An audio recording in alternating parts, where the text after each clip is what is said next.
Coming up on Backroads of Montana, we'll see how modern sport blends with historic tradition. We love to do this because it's part of our culture. Visit model railroaders who mix their love of trains with Montana history. Meet a man who's kept the Bitterroot Valley running for 50 years. It's good to have a good mechanic. I've never had to look for one. And we'll get some timely advice from the Great Falls Bridge Lady.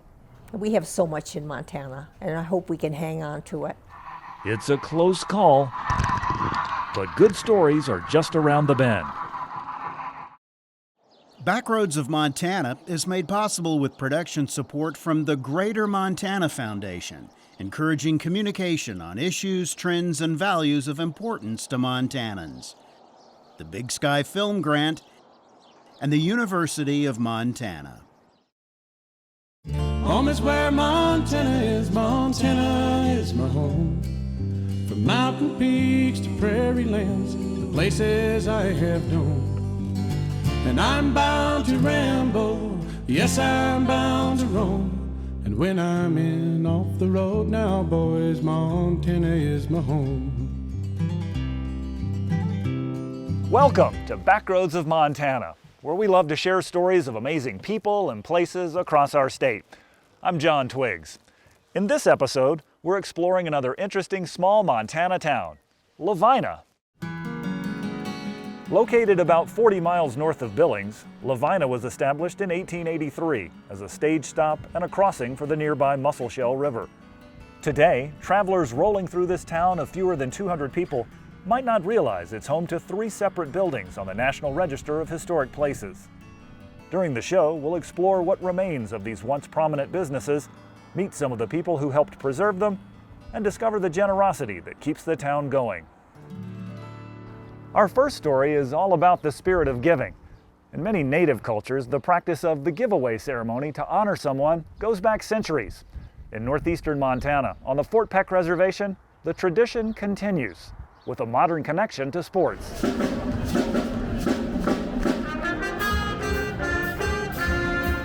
You know, people look forward to it. You know, senior night's coming up. It's pretty nice. Hey, senior, number 50,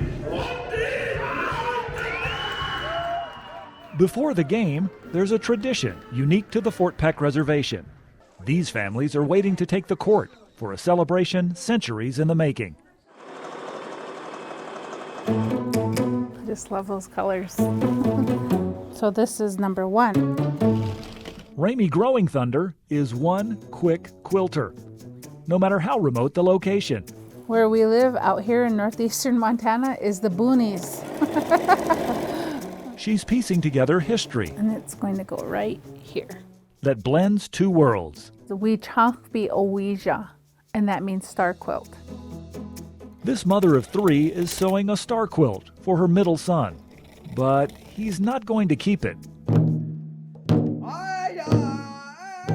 It's called Dakota Singing Class. I don't know, it seemed to me that more people were starting to get interested in singing. Wanbadi is the next generation. He's learning why it's important to continue traditions. He's a talented ledger artist. He does beadwork, and he loves the ceremonies. Just growing up, that's how I was raised, the star quilt ceremony. I was born into it.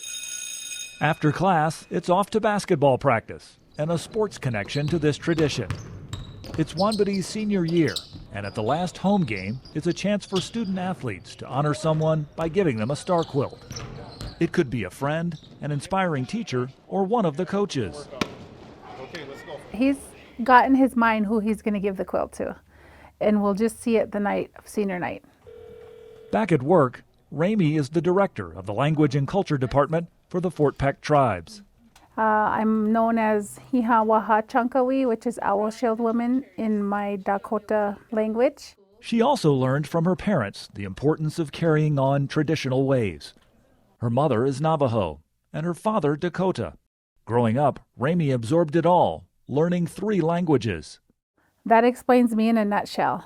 So that is my foundation that has instilled a deep appreciation for language and culture. One of the Dakota traditions is the giveaway, a ceremony to honor someone. It started by giving buffalo robes painted with circular designs. By the late 1800s, the buffalo neared extinction. Many native students were forced into boarding schools, and those students were taught sewing and quilting. They were shown an 8-point star pattern that became known as a star quilt. Well, those star quilts reminded them of that buffalo robe, so it's been adapted into our culture now. Our people used to draw on buffalo robes, and they used to draw and make winter counts, and it was a big star on the robe. It's replaced the buffalo robe now, so we give it as the highest form of receiving an honor that's bestowed on somebody. According to tribal elders, the giveaway's connection to sports started with basketball. In 1947, in the tiny town of Brockton on the eastern edge of the reservation, Dean Blunt was a child. He and his family witnessed his grandmother perform the first sports giveaway for his brother. This star quilt ceremony that his grandmother, that he had witnessed, I think that it goes way back in his history of all the giving and caring people that influenced his life. We truly enjoy gifting to people that we feel, that have touched our lives in some way or another. The acts of giving slowly became more frequent at sports events, and the art of quilting grew on the reservation, thanks to one woman in particular. Yeah, that looks really good. In the basement at Fort Peck Community College, Rose Atkinson has been teaching people to quilt for almost 30 years. That was really nice. So it makes me feel really good, really proud of all the people that make them. That started out at the college. Ramey learned from Rose, and now the historic tradition gets a modern assist. Ramey and her mother invested in this long-arm quilting machine. What used to take weeks Extra large fan. now only takes days. And this will happen for 2 hours. My hands and my arms are happy right now. Otherwise, I'd be stitching. The quilt is almost done, but the most important part of the ceremony is still to come. Senior night. Tonight we will recognize participants of basketball, cheerleading, and band. After the entry and display of the quilts, it's time for the honorings. Wambati Growing Thunder and his family would like to honor Gib Medicine Cloud. This one kind of caught me by surprise. It's beyond the dictionary. I will always carry this night with me for the rest of my life. He's just helpful all the time. And then on the court, he's a good coach. He's good to talk with, laugh around with. She says, "Thank you for sticking it out." We want to give this to you because it comes from the heart. It's just as much an honor to give a quilt as it is to get one. Then the announcer will ask them to come to the middle, form a circle, and then the drum group will sing an honor song.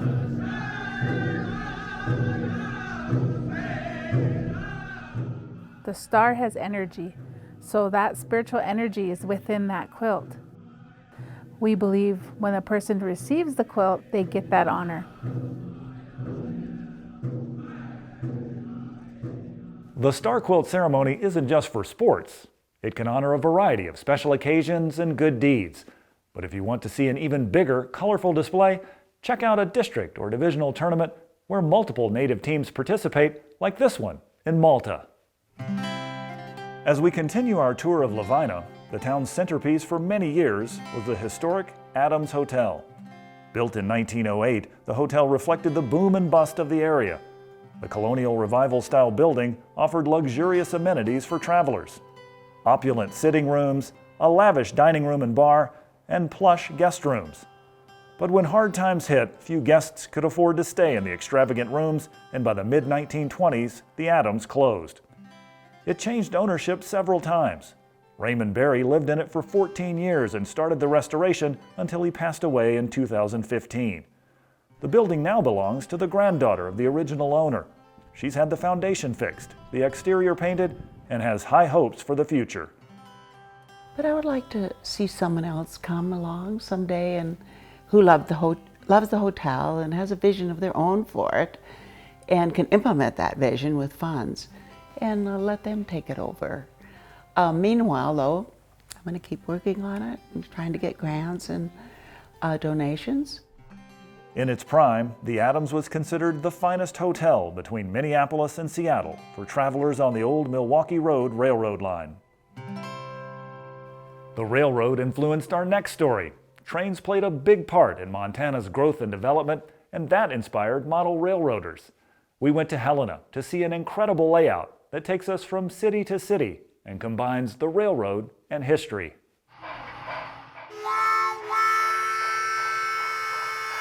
There is a love affair of trains.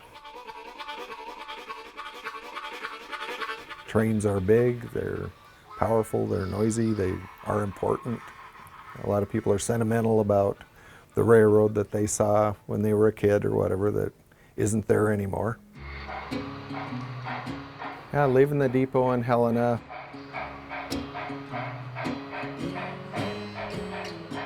We came about it from the idea of wanting to show railroad history in western Montana. So we're trying to show the railroads that were here pre-merger. Basically, we're trying to model the 1950s and 60s.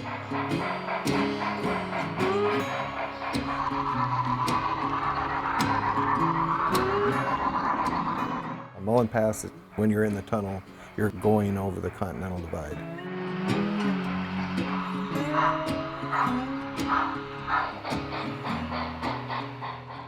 You can either go to Butte on the Northern Pacific or you can go to Missoula. So we flipped the switch there so that he could go to Missoula. We didn't have the whole space at once. In fact, this big room here was actually 4 rooms when we started. And we laid our first track in here on March of 2019 and been working hard on it ever since. The space that we're currently in is roughly 2,700 square feet. 2,000 feet of track. About 270 switches total. He's taking off from Missoula and going back to Livingston Yard via Butte. So Butte was the city that everybody wanted to go to. Every railroad wanted to get to Butte because that was the richest hill in the world. That's where all the money was. So everybody went to Butte. It's always going to be a work in progress. So 'cause we're only basically halfway done with building it. We have several more years. And immediately leaving Butte, you're going upgrade, a pretty steep grade, up over Homestake Pass. And then drops down, in our case, down a helix. Due to space limitations, we basically jump from Homestake Pass to Livingston. It's a lot of fun building this. It's a lot of fun showing it off to the public. It's a great hobby. It's hard to beat. The Western Montana Railroad Historical Association is always looking for new members of all ages. If you'd like to check out their setup, they're open to the public every Saturday in Helena from 10 a.m. to 3 p.m. In 1907, the Milwaukee Road Railroad came through and brought new customers to Lavina businesses. As the town thrived, Daniel Webster Slayton opened a mercantile. After a fire destroyed the first building, this hardy 2-story brick structure was built in 1910. Slayton's offered a little bit of everything, from groceries and horse tack to farm implements. The store closed in 2004, and a few years later, Alan Dedman bought it and worked to maintain the character of the building. It has many of the original features, like the beautiful display cases, a pot-bellied stove, tin ceiling, and these rolling ladders to help stock the shelves. Certain businesses are essential to small Montana towns, but what happens when one of the owners has to retire? We head west to the Bitterroot Valley to see what retirement looks like for one mechanic whose garage has been open for more than 50 years. Well, the day is going to start. Carol and Kurt Peterson have earned a quiet retirement. Quiet this morning. But they don't seem to want one. You got to do something. I'm not very good at just sitting around. You know, we have friends that have no reason to get out of bed in the morning. But we know there's people out there that like Kurt's help. So, after putting on his coveralls and cap, A little more coffee and off we go. Kurt starts his commute. My drive to work, is that what they call this? But he bypasses the car. Traffic's not bad. And instead takes an indoor walking route to the Corvallis garage where he's worked since 1975. People laugh at me when I say I'm retired. They come and say, how's retirement treating you? You know, I said, yeah, it ain't too bad yet. The shop is such a big part of his life. It's where he feels comfortable. It's where he gets his reward. It's what drives him. And I think the retirement isn't a finish line so much as just changing his priorities. With 3 other full-time mechanics going all in on repairs, Kurt's road to retirement includes frequent service trips, helping his neighbors in need. He's a go-getter for his age, that's for sure. Like the nursery that needs a motor changed in its soil fluffer. He's the guy that's going to show up in the field when it's 100 degrees and your baler's not working. I wonder if that ain't some of the rattle. I couldn't work in a place where all I did was put tires on all day or put brakes on or change water pumps or whatever. I need a little bit of change, a little challenge. Kurt and their staff here can work on just about anything. Tractors, cars, boats, RVs. I think we've fixed somebody's blender before. Heavier than you think. Today, in comes a can denser. This is for, crushing aluminum cans down, and we can bring anything to him and he can fix them all. That's off the valve though. And it's fun to be around, and we'll teach and enjoy and show you what you might have missed. Yeah, it is. It's really dry. And it's because he loves it. He really loves being a mechanic. It's good to have a good mechanic. I've never had to look for one. When Carol met Kurt in college in Havre, he already had grease on his hands. My mother told me that if she knew I was going to live in my coveralls, she would have never bought them for me. After a degree in diesel, Kurt worked as a U.S. Navy ground support mechanic during Vietnam. And once he and Carol married, they bought a property big enough to accommodate Kurt's dream of having his own garage. His folks lived across the street and said that the cheese factory across the street was up for sale. In the Bitterroot Valley's dairy golden days, the facility was one of the Kraft Cheese Company's biggest producers in the nation. The large building could house a business and a home for Kurt and Carol. And while the cheese-making equipment was useless to the garage, the Petersons did salvage one part of the business, its name. Cheese Factory Garage, this is Brenda. The Petersons' daughter Brenda works as the service technician. Nephew Kevin is the foreman. Son Alan is here in his free time. We work as a team. You see something needs done, you do it. And Carol is one part Kurt couldn't do without. Yeah, you need the other half, or the other, more than half. See, she's the better half.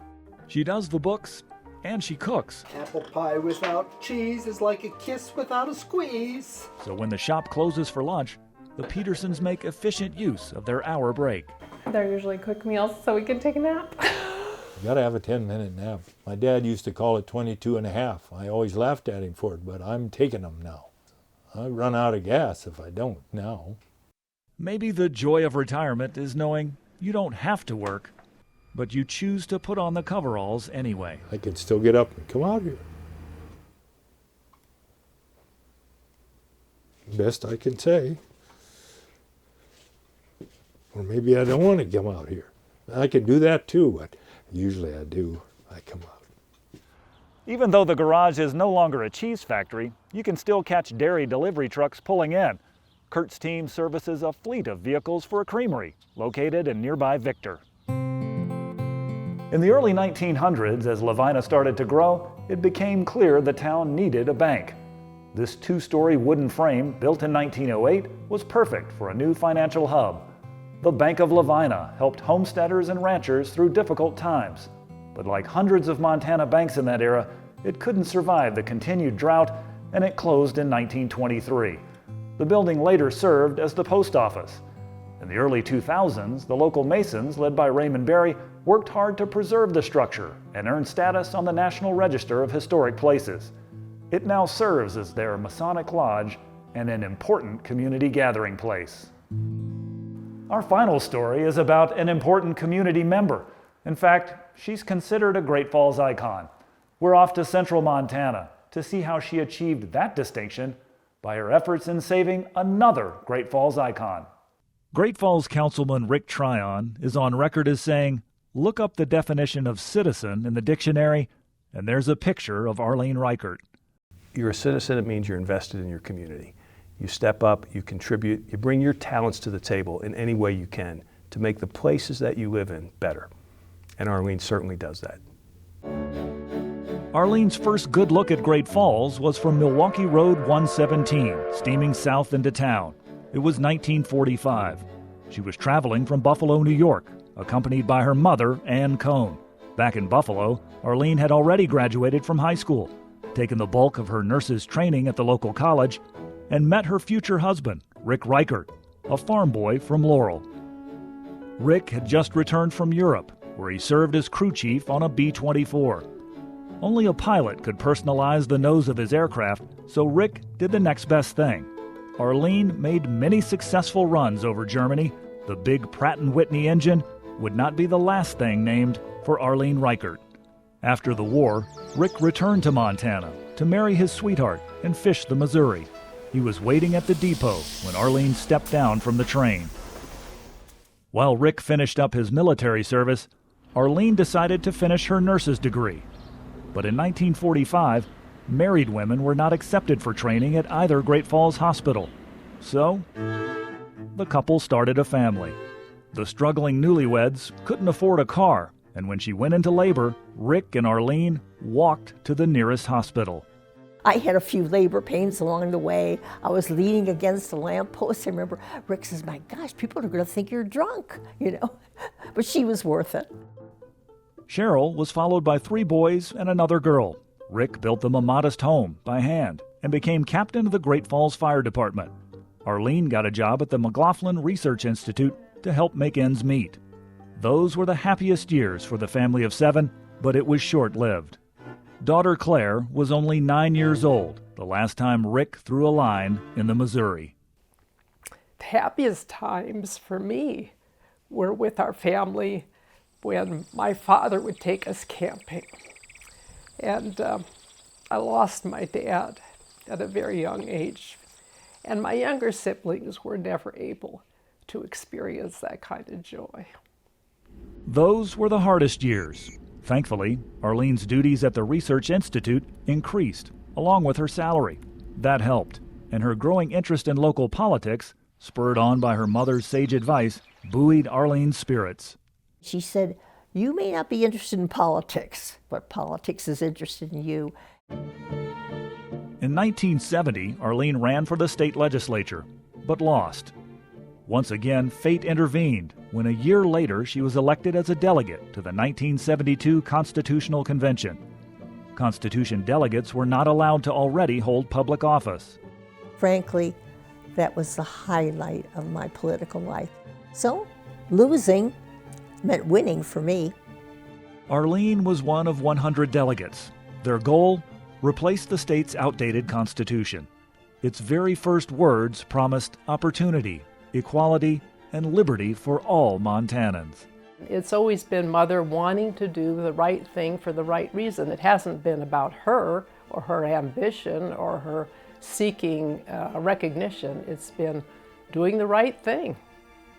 To keep her family close during the 54 days of deliberation, each day Arlene wore a brightly colored suit, knitted by her mother Ann. Of all 100 delegates, Arlene was one of the most conscientious, respected, loved, and best dressed. The suit I'm wearing right now was created by my mother during the convention 50 years ago. After signing the new Constitution, Arlene returned to Great Falls and got on with her life. She now had room in that life for Dr. Jack Stempfling. Work, family, and a myriad of civic duties consumed her. And then one day, Arlene looked around town and wondered how much more local history was slated for the Wrecking Ball. The 10th Street Bridge had been a vital part of Great Falls since 1920, but by 1995 it was crumbling and redundant. It had already been erased from city maps, and $400,000 was earmarked for demolition. You don't know what you've got till it's gone. And fortunately, the people of this area realize we don't want it to be gone. Just 6 days before demolition, Arlene and her group Preservation Cascade halted the action.